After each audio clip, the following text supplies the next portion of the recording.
L'Inde est en passe de devenir un acteur majeur sur la scène mondiale, aux côtés des États-Unis et de la Chine. Une telle affirmation devient chaque jour moins controversée. Le statut économique et stratégique du pays se renforce. Et, avec lui, le potentiel dont disposent les décideurs de Delhi. Mais pour ce faire, ils doivent adopter une stratégie qui, selon eux, permettra à l'Inde d'occuper la place qui lui revient dans la hiérarchie mondiale. Et ce n'est pas une mince affaire. Pourquoi l'Inde s'intéresse-t-elle à la Russie, le partenaire junior de facto de la Chine, le principal rival de Delhi? Comment cela se traduit-il dans la relation avec les États-Unis et l'Occident, dont certains pensent que l'Inde, en tant que plus grande démocratie du monde, devrait faire partie? Enfin, quelle est la plus grande menace qui pèse sur le pays le plus peuplé de la planète? C'est ce que nous allons découvrir. Bienvenue dans le rapport des années 20.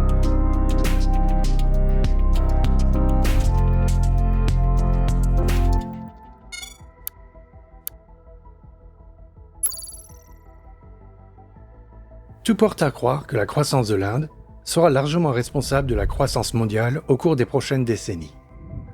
Chetan Ahya, économiste en chef pour l'Asie chez Morgan Stanley, prévoit que l'économie indienne représentera un cinquième de la croissance mondiale au cours de la prochaine décennie. Nous avons abordé ce sujet plus en détail dans notre article d'avril et vous encourageons à le consulter. La probabilité d'une montée en puissance de l'Inde sur la scène internationale est élevée. Le pays devrait devenir la troisième économie mondiale d'ici quelques années et a le potentiel de combler l'écart avec la Chine et les États-Unis dans les décennies à venir. C'est une raison suffisante pour parler davantage de l'Inde et suivre la politique de Delhi. D'autant plus que, comme c'est généralement le cas avec un pays aussi vaste et hétérogène, il s'agit d'un cas unique. L'impact de la taille de l'Inde est depuis longtemps substantiel, mais ce n'est que récemment que les ressources qu'elle génère ont permis aux dirigeants de Delhi d'agir avec plus d'audace sur la scène internationale. Auparavant, le potentiel démographique n'était tout simplement pas à la hauteur du potentiel économique. Delhi a dû concentrer ses ressources et son attention sur l'intérieur. Si c'est encore largement le cas, la situation évolue lentement. Plusieurs facteurs, essentiellement internes, expliquent l'essor de l'Inde. Des millions de personnes sortent progressivement de l'extrême pauvreté. Au cours des 6 dernières années, leur nombre a diminué de plus de 100 millions. Ils représentent aujourd'hui moins de 1% de la population. Ces personnes deviennent naturellement plus productives grâce à un accès de plus en plus facile à l'Internet. Le processus de connexion de la population à l'Internet est également très rapide. 800 millions de personnes ont aujourd'hui accès à l'Internet à bas prix contre 60 millions il y a 13 ans. Un environnement administratif et financier, connu sous le nom d'Indian Stack, unique au monde, est à la base de ce changement révolutionnaire. La position de Delhi est également influencée par l'évolution de l'architecture internationale.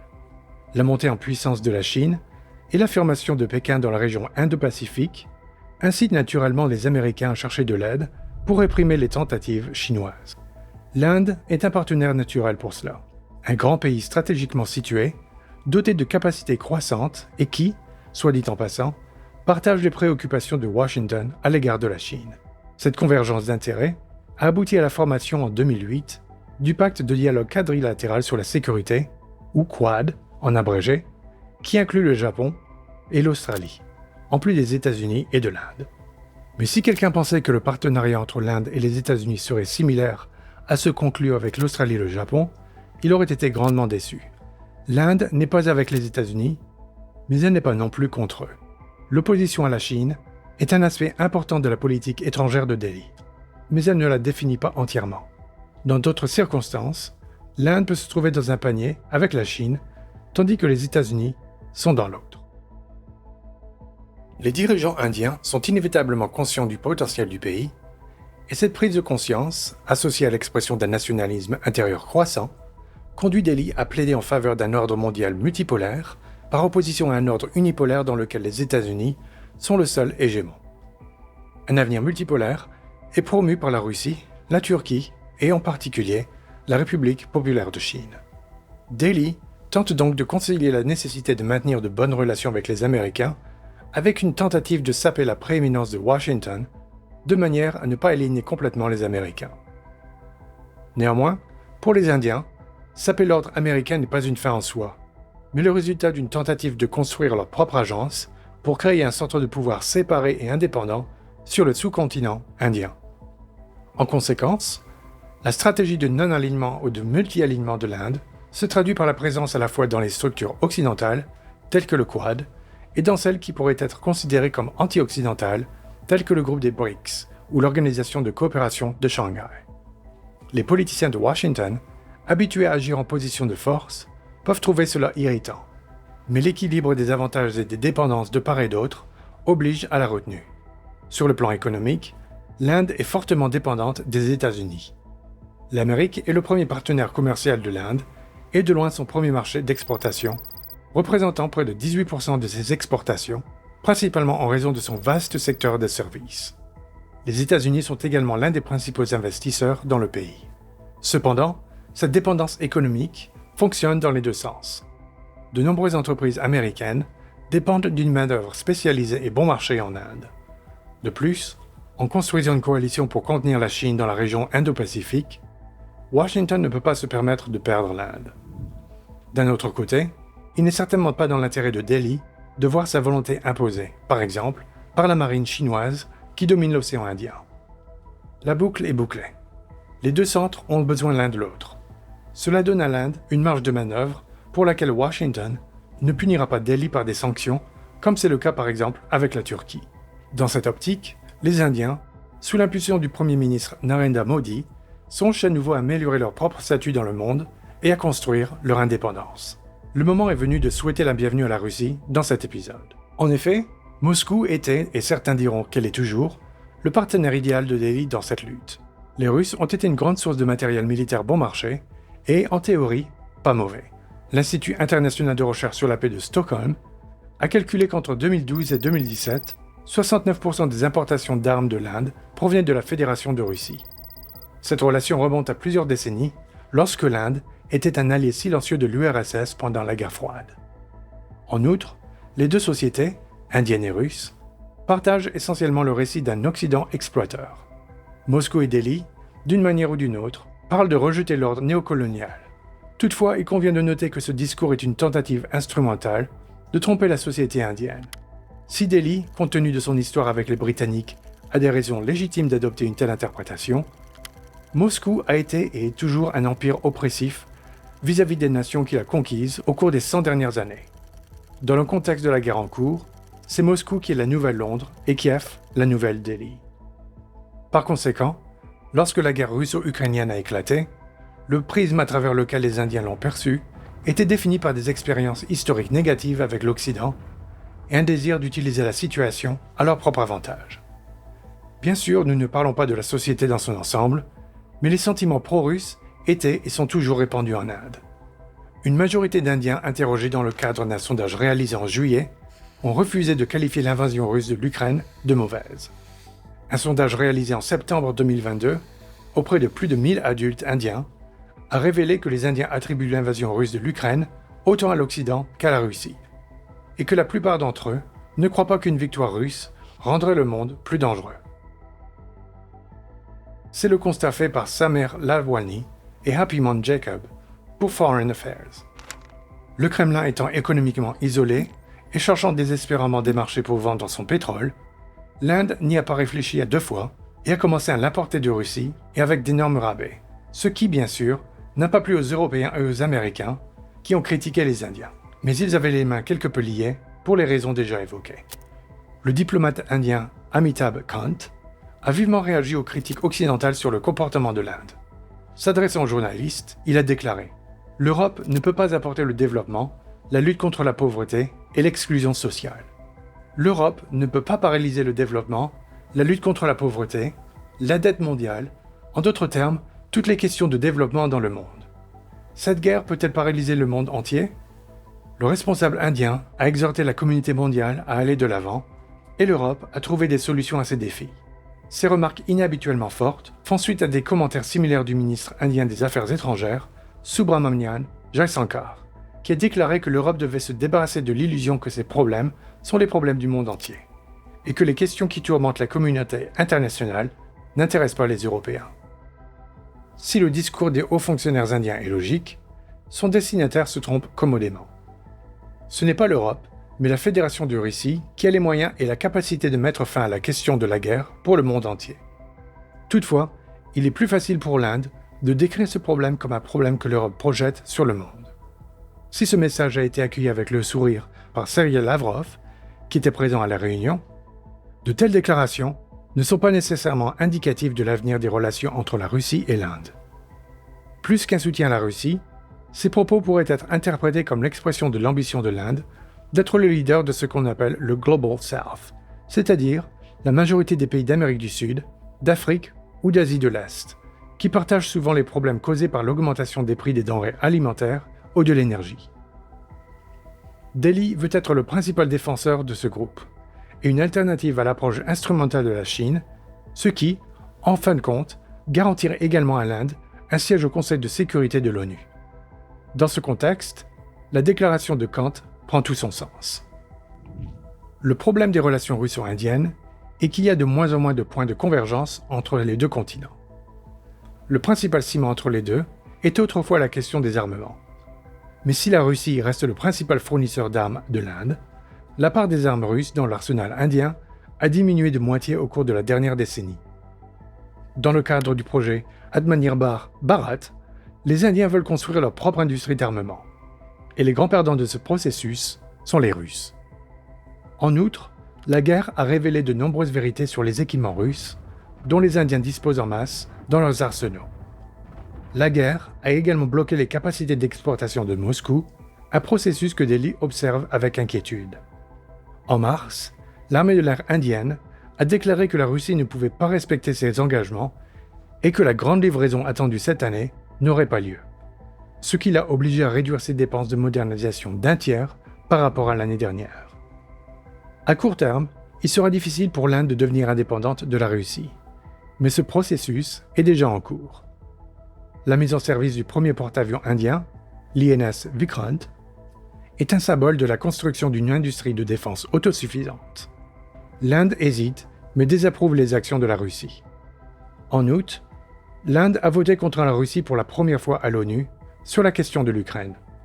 Lors du sommet de l'Organisation de coopération de Shanghai à Samarkand en septembre, le Premier ministre indien Narendra Modi a ouvertement exprimé son mécontentement à l'égard de la Russie, déclarant à Poutine qu'aujourd'hui n'est pas l'ère de la guerre. Il y a une autre question, peut-être la plus importante, dans le point de vue de l'Inde sur la Russie. Il s'agit de la Chine. La Chine est bien plus importante pour la Russie que pour l'Inde. Cette hypothèse ne sera probablement pas controversée. Alors pourquoi Delhi accepte-t-elle un partenariat avec la Russie, qui est beaucoup plus proche de la Chine, le principal rival, voire l'ennemi de l'Inde? La réponse réside en partie dans la stratégie d'alignement multiple et l'engagement à construire un monde multipolaire, mais pas seulement. La politique de l'Inde à l'égard de Moscou reste ouverte pour donner aux Russes une porte de sortie, afin qu'il n'ait pas d'autre choix que de se soumettre entièrement à la Chine. D'une certaine manière, l'Inde offre son potentiel aux Russes comme contre-argument dans leurs discussions avec les Chinois, que Pékin mène en position de force. Mais cela aide Moscou à maintenir sa subjectivité dans les discussions avec Pékin et coïncide avec l'intérêt de l'Inde à s'assurer que les Chinois ne dominent pas complètement les Russes. Mais cette politique a ses limites. Si les Indiens ont le sentiment qu'en se rangeant à côté de Moscou, ils soutiennent de plus en plus Pékin, cette politique pourrait changer. Afin de maintenir et d'étendre sa domination sur la région, la Chine est obligée de répondre au potentiel croissant de l'Inde.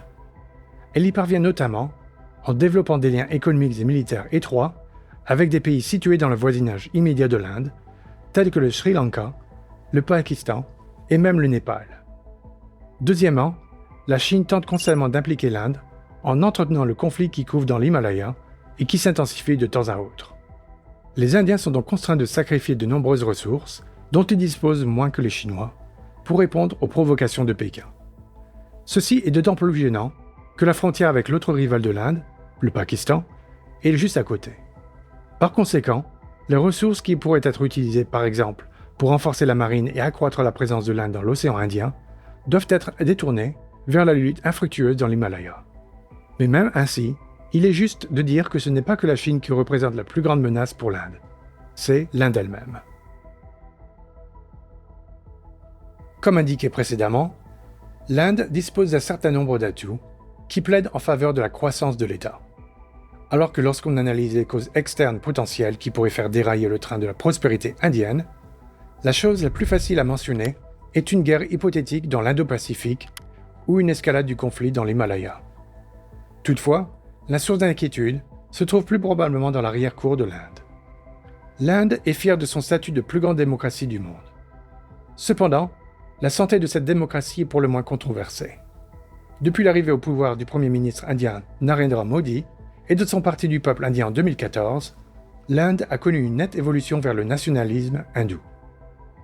Selon le rapport sur la démocratie 2020 de l'Institut suédois VEDEM, sous Modi, l'Inde est sur le point de perdre son statut de démocratie en raison d'une forte réduction de l'espace des médias, de la société civile et de l'opposition.